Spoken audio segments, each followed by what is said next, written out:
Hai, selamat menonton. Semoga terhibur ya. Dua orang pramugari bernama Paula dan Jenny menuju bandara untuk bertugas.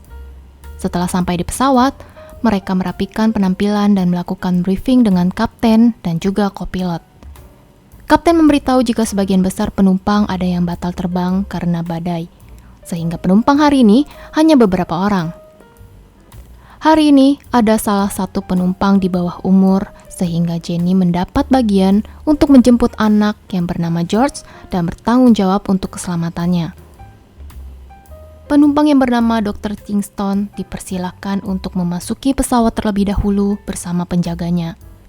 Kingston berada dalam kondisi tidak bisa bergerak, namun bisa mendengar dengan baik. Satu persatu penumpang memasuki pesawat.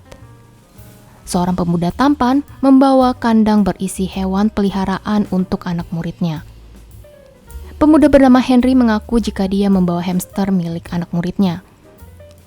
Lelaki tambun bernama Rob mencoba untuk membantu agar kandang itu bisa masuk ke kabin pesawat. Hewan dalam kandang menggigit Rob. Karena tidak muat, maka Jenny akan menyimpan kandang tersebut ke bagasi pesawat. Pesawat Transsky akan segera lepas landas. Setelah lampu tanda sabuk pengaman dimatikan, para penumpang diizinkan untuk melepas sabuk pengaman dan menggunakan peralatan elektronik yang telah disetujui. Jenny memantau para penumpang selama di penerbangan dan melihat Ralph dalam keadaan tidak sehat. Ralph meminta minuman kepada Jenny dan Paula yang mengantarkan minuman itu. Beberapa saat kemudian, Jenny kembali memeriksa keadaan Ralph. Tiba-tiba Ralph memuntahkan isi perutnya dan mengenai Jenny. Ralph terus meminta agar pesawat dihentikan. Paula meminta Jenny untuk membersihkan pakaiannya dan dia yang akan mengurus Ralph. Tiba-tiba Ralph berlari dan mendorong Jenny. Dia mengamuk agar pilot mau menghentikan pesawat itu. Kapten tidak mengizinkan Welsi membuka pintu apapun keadaan di luar. Henry, George, dan Preston berusaha untuk menghentikan Ralph. Dengan kerjasama mereka berempat dan tendangan Henry, Ralph pun berhasil diikat dengan kabel dan dia jatuh tertidur. Sedangkan, Kapten menghubungi kantor pusat dan memberitahu gejala yang dialami oleh Ralph. Kapten memberitahu jika mereka akan melakukan pendaratan di bandara terdekat. Namun karena cuaca yang buruk, akan terjadi goncangan yang cukup besar. Jenny dan Paula berusaha meletakkan Ralph kembali ke tempat duduk. Paula memasangkan sabuk pengaman kepada Ralph. Tapi tiba-tiba Ralph terbangun dan dengan sadis menggigit wajah Paula lalu kembali mengamuk. Preston dan Henry menutupi wajah Ralph menggunakan jaket dan sekuat tenaga memasukkan Ralph ke dalam toilet. Wajah Paula sudah dipenuhi dengan darah. Penumpang bernama Sheila yang seorang petugas medis mencoba untuk menyuntikkan obat penenang seadanya yang ada di kotak P3K agar bisa bertahan hingga mereka membawa Paula ke rumah sakit. Pesawat sudah mendarat di bandara, namun tidak ada satupun yang membalas panggilan kapten. Welsi keluar dari kokpit untuk memberitahu jika menara bandara tidak membukakan gerbang untuk masuk. Terlihat satu petugas bandara yang masih berjaga bernama Ed menyebut mereka salah gerbang dan shift kerjanya sudah berakhir. Tapi para penumpang segera keluar dari pesawat dan memasuki gedung.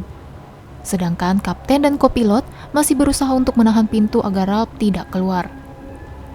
Namun semua pintu akses keluar sudah dikunci oleh sistem. Ed yang mencoba menghubunginya pun tidak diberi tanggapan. Ed mengajak mereka melewati pintu lain dan melihat alat-alat operasional yang biasa digunakan di bandara.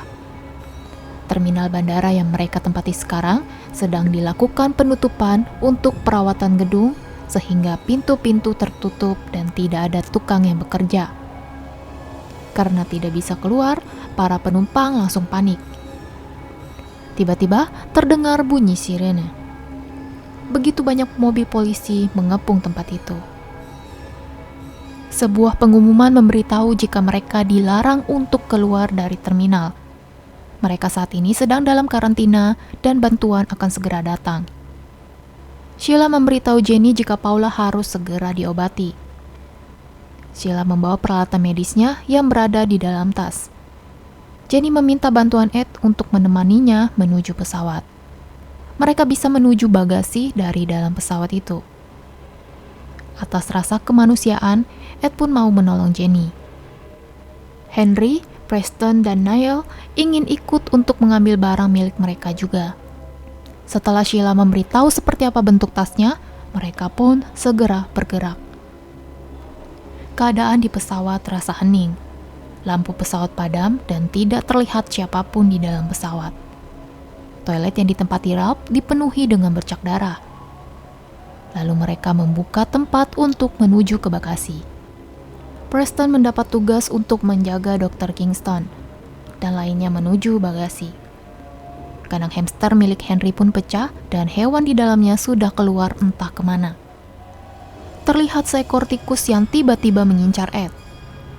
Jenny sudah mendapat tas milik Sheila. Niall mengambil pistol di kopernya.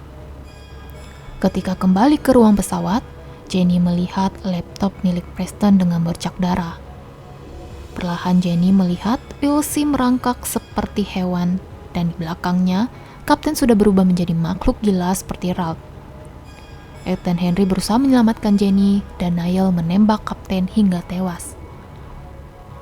Mereka segera kembali ke terminal dan melihat jika Kingston sudah terjatuh dari kursi roda serta Preston dalam keadaan pingsan sudah tergigit.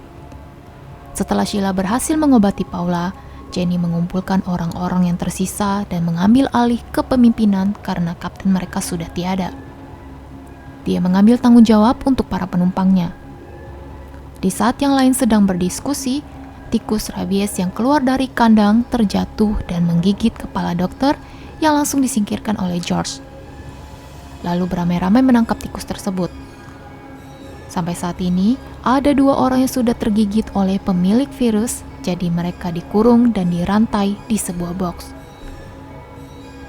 Ed memberitahu jika dia digigit oleh tikus yang sama ketika berada di bagasi pesawat.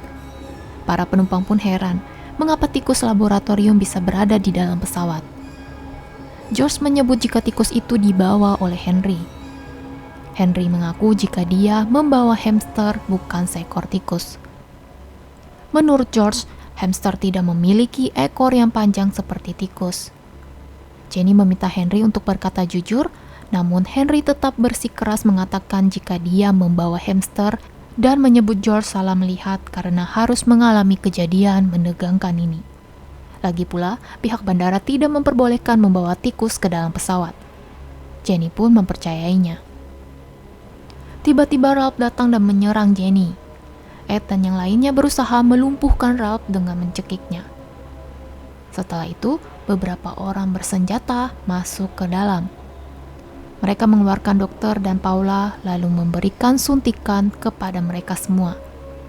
Nyonya Lauren menggendong kucing miliknya yang sudah terinfeksi.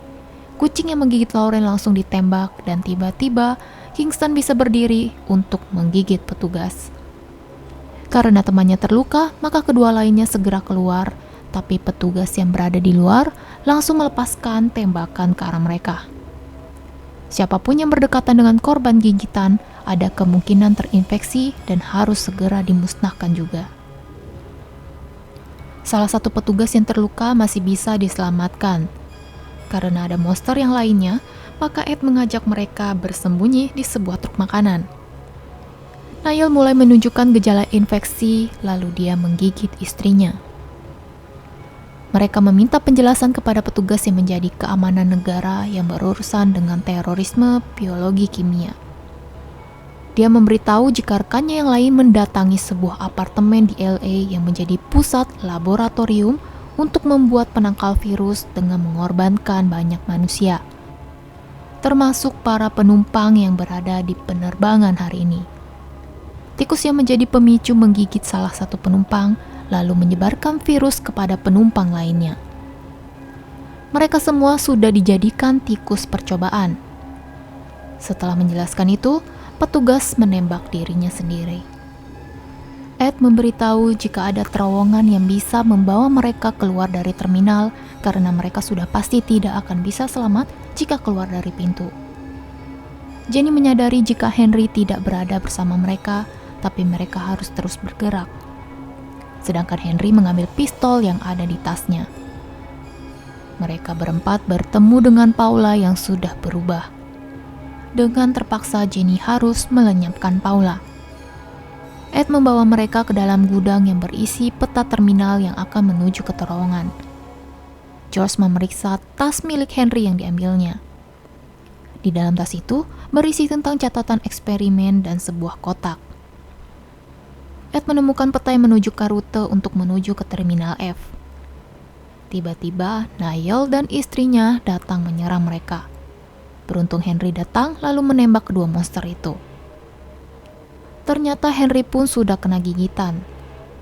Tapi mungkin Henry akan baik-baik saja karena dia membawa kotak berisi obat antivirusnya. Henry adalah salah satu peneliti antivirus yang berada di laboratorium LA. Ed yang mencoba melawan Henry harus tewas tertembak. Henry berhasil melewati pengecekan di bandara berkat bantuan orang dalam. Henry memberikan penjelasan sambil menyuntikkan antivirus itu ke tubuhnya dan terakhir menyuntikannya ke dalam kantong mata. Henry yakin jika antivirus buatannya akan berhasil. Dia menarik George secara paksa untuk ikut dengannya. Jenny bertugas untuk menyelamatkan George, sedangkan Sheila akan mencari kacamata inframerah yang diperlukan untuk melihat dalam gelap. Terlihat beberapa monster yang masih berkeliaran. Sheila berhasil mendapatkan kacamata itu, namun dia sudah terinfeksi sehingga dia mengorbankan dirinya untuk mengalihkan perhatian agar Jenny bisa lewat. Jenny menemukan George di dalam kegelapan, walaupun George terus meminta Jenny untuk pergi. Setelah melepaskan George, Henry yang sudah berubah pun menyerang Jenny. Pistol yang dibawa oleh Henry tadi digunakan oleh George untuk menembak Henry.